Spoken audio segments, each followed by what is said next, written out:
Hello my lovelies, today's video is all about the perfumes that I've put the biggest dents in my collection. Sometimes I might think that, oh, I wear these perfumes a ton, but really I wanted to check if that lines up with what the juice inside the bottle is telling me, and actually I'm a bit surprised. I just looked at my collection, I've got over 600 perfumes, so if I'm putting like a real dent in a bottle, then it means I really just gravitate towards it, and these perfumes are some of the best in my collection. So if you're new here, I talk about perfumes and luxury and fashion here on this channel. So if you love all these things, subscribe, and let's start with the first perfume that I've put the biggest dent in. First one is Gaiac 10 from Labo. I literally have a little bit left here, and this perfume I just had a phase of absolutely just dousing myself in, and this would be empty for sure, but the perfume went bad. So I got it about 5 years ago, something like that, 5 to 6 years ago, and this perfume, it just because it's in not a dark bottle, it just went bad. And this is a Tokyo exclusive. It's extremely woody and smoky. Oh, it's just so good. But I have to go to one of the London stores and get it refilled, because I think you can only get it refilled in some stores because it's a Tokyo exclusive. But if you've got the bottle, then you can do it. I don't think you can just buy it. But if you're ever in Tokyo or you get a chance to smell it, sometimes they do, I think in September, like a exclusive city month where you can access all of them, then try it out. It's such a good fragrance and so unique. I love having something that is a bit different. Next perfume is this one. It's a Byredo one, and it's 11th Hour. This perfume also has got a few drops left. I think I'll finish it probably very soon, but I kind of don't want to because I love it so much. This is a fig and rum perfume. It's boozy, but it's extremely fresh at the same time, and just Moorish. I want to eat this. This is like a delicious rum and fig bit honey cocktail. It's so unique. It lasts a really long amount of time, and me and my husband both wear it during like the Christmas time quite often because it's got nice cinnamon here, and it just smells just boozy, but like in a Christmassy way, like you drink like a white wine punch that is warm, or like mulled white wine, something like that. It's absolutely delicious. Really love it so much.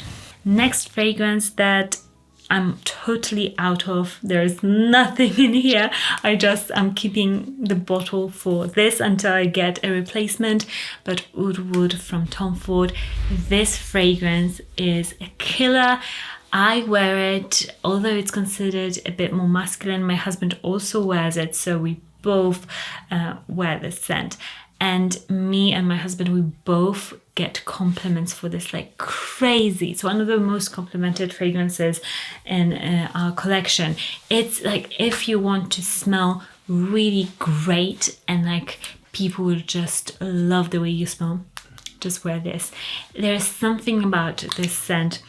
It's just so dry, woody and spicy. To me, this is really, really sexy. I love it on my husband, but I also love it on me. And if you like a unisex scent, then try something like Oud Wood.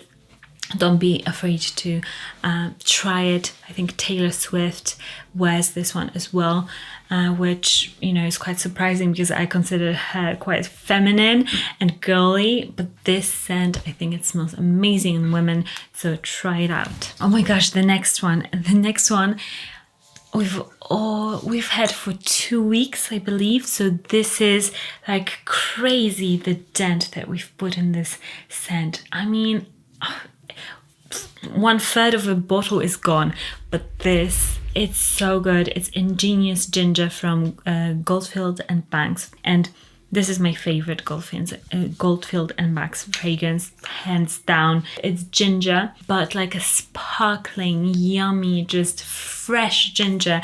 This is such a positive, energizing fragrance for the summer.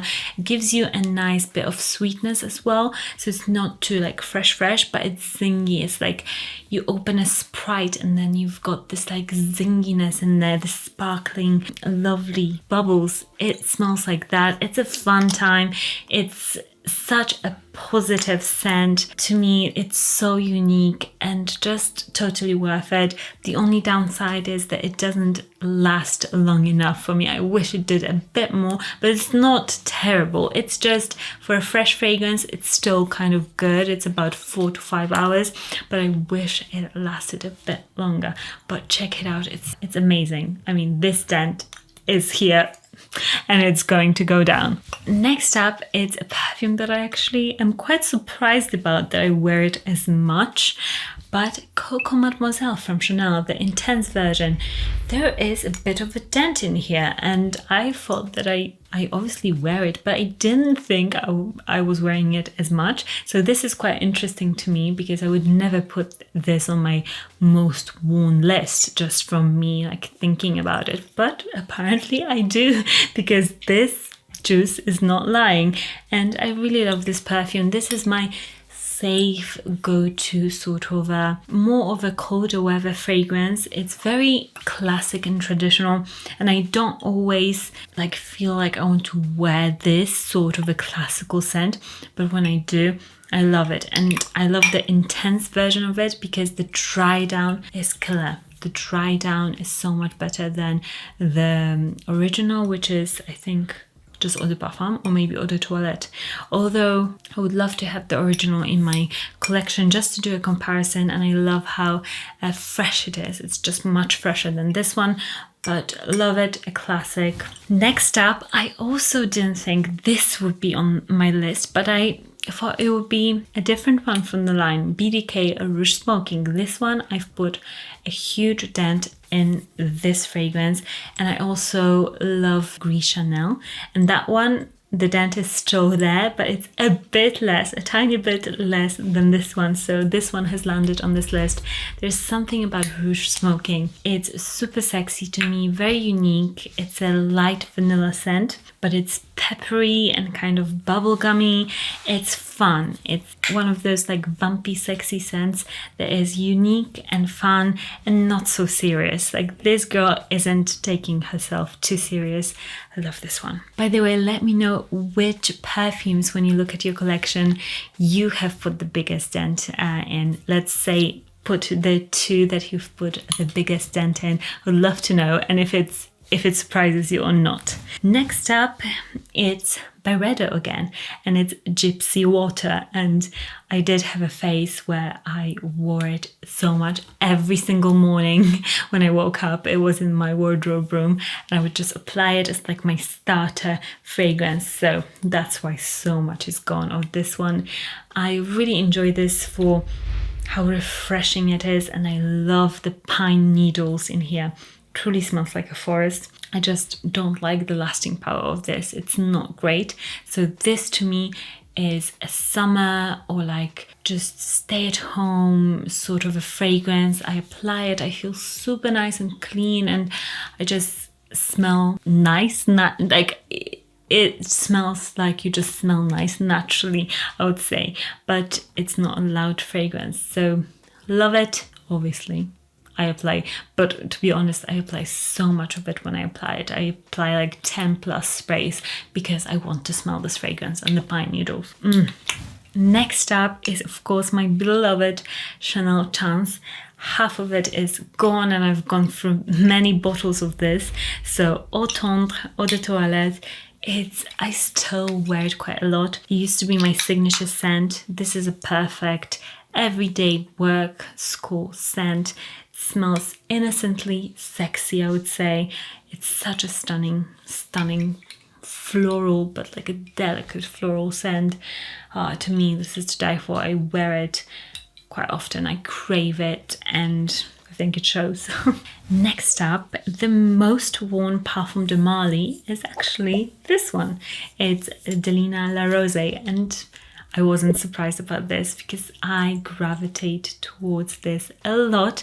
But now that I've got Valaya, I'm actually gravitating towards Valaya. So usually I would go for this over any other Parfums de Marly. That's why, like, I've had it for a year, maybe 2 years. So that's why the juice has gone down a lot. But I also have got a travel version, which also has gotten a bit of use. So this would be a bit more empty if it was like the 2 bottles together. Such a refreshing scent, so much more wearable than Delina for me.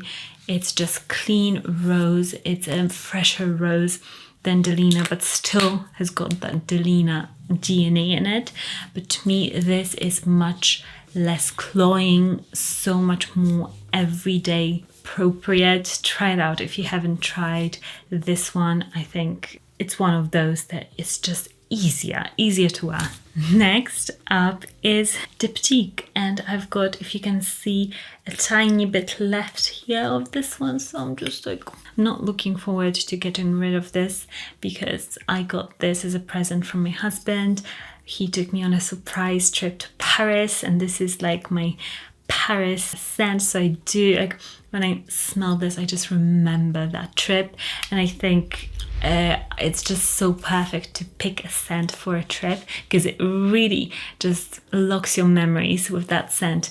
And this scent is beautiful, it's figs, it's quite bitter. I think this scent has changed a little bit because I've had it again for about 5 years, so I think I have to use it up. I can't just save it because I've got a little of it because it's starting to turn a little bit. What I can say is that it's better to have fully dark bottles because then the fragrances last more.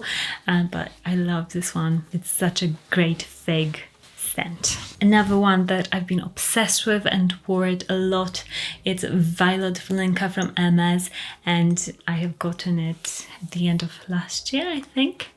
And look how much it's gone, quite a lot, and it's a strong scent, so you don't need a lot of it to be really smelled, but I still apply quite a lot of it, not too much, but about up to 5 sprays I would say. This is a beautiful, oh yeah, I want to apply it, it's so good.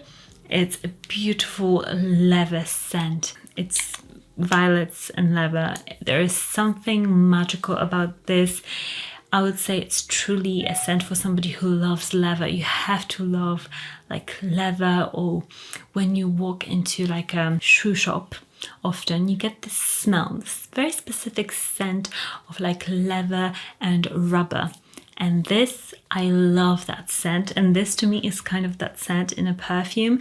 Not everybody's cup of tea, but so unique. Quality is there, love it. Next one, I guess you would know if you were watching my video, put a good dent into it, and then I've stopped because I was like, oh, I don't want to use too much of it. So this is Shooting Stars Starlight by Xerjoff, and this is one of my wow fragrances, my #1. It's so good. It's honey, it's coriander, it's celestial golden powder. It's an absolutely show-stopping fragrance, super intense, loud, and just stunning. I know that many of you have purchased it and commented that you were mind blown by it. So I'm very glad that I introduced you to it, because this, I mean, truly, I would love to keep it for myself and not tell anybody, but I just can't because I'm raving about it so much. So I'm not surprised that so much of it has gone. And another one that I've put a good dent in is Windflowers by Creed. This scent, I think it's so easy to wear. It reminds me of Chanel Chance Au Tendre, but a bit more classic, a bit more grown up, and it's very light, feminine, just refreshing in a beautiful way. Love wearing this one, and I find myself grabbing this bottle a lot, and it's always like one of my, the front of the Creed aisle, if you will. So I love it so much. And yeah, that was my list, but I'm surprised that Gris Chanel wasn't on this list. I'm surprised no Initio fragrances were on this list, but it's kind of hard to see how much I've used up. But as I was like looking, I don't think I've used as much. So, and I'm surprised looking at this list that most of the perfumes are on the lighter side, but in my head, I consider myself a gourmand lover, that I love really sweet and dense and amber fragrances. But I think 2 fragrances on this list are a bit more amber heavy, but most of them are woody and fresh, or like, yeah, just mostly woody actually. So I guess that's the truth. So I think it's good to actually see what you're gravitating towards and looking at your collection. Do it yourselves and let me know what you found out in the comments down below. I would love to hear back from you, and I'll link all of these in the description box for you to check out if you want to. I'll see you in the next one. Bye for now.